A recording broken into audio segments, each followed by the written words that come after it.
Miankafaliana trano mbola irosoanay ao atokantrano amin'izao takariva izao manolotra ny araba tompoko lasy tompoko vavy nahazo anarana hale tamin'ny valo maraina teo ilay tangoron-drahona zay tazantsika tao amin'ny ranomasimbe indianina tao sokajina ho tempête tropicale modérée izy io arany amin'ny 710 kilomètre aty atsinanan'ny Diego Suarez aty kosa ny foibeny tombatombanana ikisaka mianatsimo andrefana kosa izy ary mahatratra amin'ny 570 kilomètre isan'ora eo ny rivotra entiny ary anatafiotra mahatratra amin'ny 20 kilomètre isan'ora eo araka izany dia tsisy fiantraikany eto amin'ny toetry ny androsika eto Madagascar izany fa tsy misy kosa zany noho izany ny filazana loza eto Madagascar raha amin'ny ankapobeny dia mbola hitohy kosa ny oram-baratra amin'ny ilany andrefan'ny nositsika indrany eto any voatany kosa dia somary andraondraoana ny andro ary mety arahana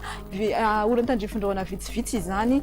fa vinavinaina kosa hiverina ny oram-baratra amin'ny alatsinainy ho avy izao atsika eto Analamanga manokana izany izay ary ny ela fandao hiarahana mijery kosa ny mety ho toetry ny androntsika raha ho amin'ny rampitso maraina anao oron-tandrifondraona any amin'iny nosy be sambrano iny mahazo an'iny maro antsehatra iny toraka izany koa ny aty amin'ny faritry sava aty izany oron-tandrifondraona mety hoarankotroka kosa nisy eo any amin'iny morontsiraky melaky iny mahazo any any mena be ihany koa izany fa dia ny sisa kosa dia homaina ny andro raha ho amin'ny rapitso ariva ndraisana dia anao oron-tandrifondraona any amin'iny analanjorofo iny mahazo an'iny atsinanany iny izany oron-tandrifondraona mety hoarankotroka kosa ny any amin'iny ilany tapany andrefan'ny nositsika iny mahazo izany koa ny any aty amin'ny ilany andrefan'ny avoatany aty andraondraona ny andro ny aty aloatra mangory aty toraka izany koa ny aty amin'ny atsinanany Analamanga aty fa dia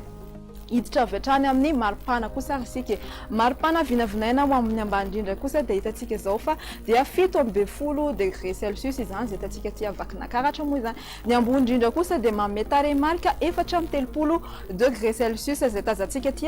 Tolanaro aty izany izay ary nela fa dia tohizantsika kosa izany amin'ny mety tetry ny andro amin'ireo tanan-dehibe sy nosy manodidina anorana ny andro any Paris fa ifandimby kosa ny raona sy masoandro any Johannesburg, Nairobi, Bangkok fa dia ibalika be ny masoandro any Milan dia mbola anorana trany any amin'ny Seychelles iny balika kosa ny masoandro any La Réunion fa ifandimbesan-drahona izany any Maurice dia oron-tandrifondraona mety hoarankotroka kosa ny anjaka ny Comore tapitra hatreto indray ary fandarantsika manome fotoananao raha pitsy toy izao aza misaraka aminay to veloma to